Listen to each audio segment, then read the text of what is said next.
பெரியவங்க சொன்னா பெருமாள் சொன்ன மாதிரி இல்லையா? வணக்கம், ஆத்ம நமஸ்தே. Welcome to this Janaki Achi kolams channel. இந்த நாள் உங்களுக்கு இனிமையான நாளாக அமைய வாழ்த்துக்கள். இதயமா என்னங்க ஆச்சுன்னு விசாரித்தேன். எல்லாம் உங்களால் தான் சார்னார். விவரமாக சொல்லுங்களேன். என்ன உங்கள் தகவலை கேட்டுட்டு ஒரு பூனைக்குட்டியை கையில் எடுத்தேன், அன்பாக அதை தடவி கொடுக்கறதுக்காக. ஆனால் அது முந்திக்கிட்டது. அது என் முகத்தை தடவி கொடுத்துட்டுது. முகம் பூரா நகை கீறல். அதுதான் இப்படி அப்படின்னார். அன்புல அறிவு சேராததுனால வந்த கோலை. அவர் ஒரு பெரிய குடும்பத்தில் பிறந்தவர்.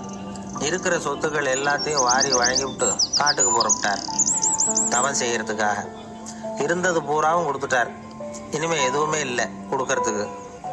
அப்போ கடைசியா ஒருத்தன் வந்து கையை நீட்டினான். ஐயா, ஏதாவது கொடுங்கன்னா. அவர் பார்த்தார். கட்டியிருக்கிற வேட்டியை தவிர வேற எதுவுமே இல்லை.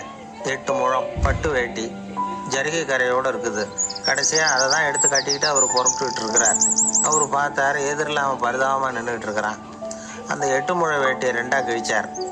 4 முழத்தை அவங்ககிட்ட கொடுத்துட்டு மீதி 4 முழத்தை தன்னோட இடுப்பில் கட்டிக்கிட்டு அவர் காட்டுக்கு போயிட்டார். இவன் என்ன பண்ணான் தெரியுமா? கையில் கிடைச்ச 4 முழத்தை எடுத்துக்கிட்டு கடை வீதிக்கு போனான். பழைய பட்டு வேட்டி, ஜருகை இதெல்லாம் விலைக்கு வாங்குற வணிகர் ஒருத்தர் இருந்தார். அவர்கிட்ட போனான். இதை விலைக்கு எடுத்துக்கிறீங்களான்னு கேட்டான். அவர் வாங்கி பார்த்தார். ஆகா, ரொம்ப அருமையான வேட்டி, விலை வசந்த ஜரிகை, இது ஏது உனக்குன்னு கேட்டார். அவன் நடந்ததை சொன்னான்.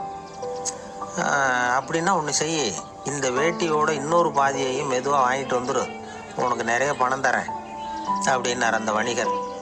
இவன் கொஞ்சம் யோசனை பண்ணி பார்த்தான். கொஞ்சம் இருங்க, அதை வந்துவிடுறேன் அப்படின்னு சொல்லிவிட்டு நேராக காட்டுக்கு போனான்.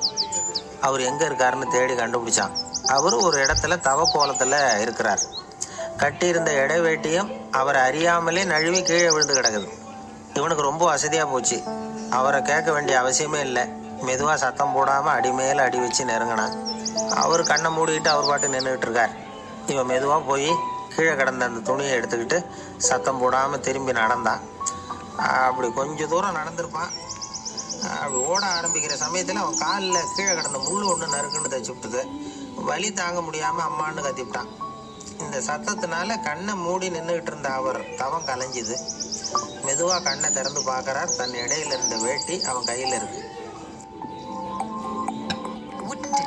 நான் வச்ச ஆசை அல்லவா அவனை வந்து திருடன் ஆக்கிவிட்டது அப்படின்னு நினைச்சாரான். இது எப்பேற்பட்ட மனநிலைங்கிறத கொஞ்சம் யோசிச்சு பாருங்க. தான் ஒரு பொருள் மேலே வைத்த பற்று இன்னொரு மனிதன் திருடனா ஆகிறதுக்கு காரணம் ஆயிட்டுதே அப்படின்னு நினைக்கிறார். அப்படி நினைச்சு அவர் யார் தெரியுமா? அவர் தான் மகாவீரர். இழந்துட்டேங்கிறியே, நீ என்னத்தை கொண்டு வந்த இங்கே இழக்கிறதுக்கு? நீ என்னத்தை உண்டாக்குன இது அழிஞ்சுட்டுதுன்னு சொல்றதுக்கு? இது அவருடைய சிந்தனை.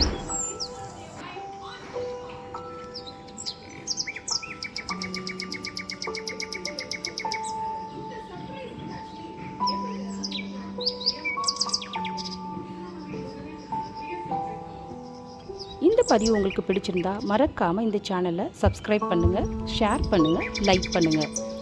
இந்த மாதிரி புது புது சின்ன சின்ன அழகான சித்துக்கோலங்களை உங்களுக்காக நாங்கள் அடிக்கடி பதிவேற்றம் பண்ணுறோம். இதை சின்ன குழந்தைங்க கூட கற்றுக்கலாம். நம்ம பழம்பெருமையான, அதாவது நம்ம முதியோர்களோட எல்லா திறமைகளையும் நாம் தெரிஞ்சுக்கிறது நமக்கு பின்னால் ரொம்ப அவசியமாக இருக்குது. அதை இந்த சேனல் ஊக்குவிக்குது. வணக்கம், வாழ்க வளமுடன். வெற்றி உமதே.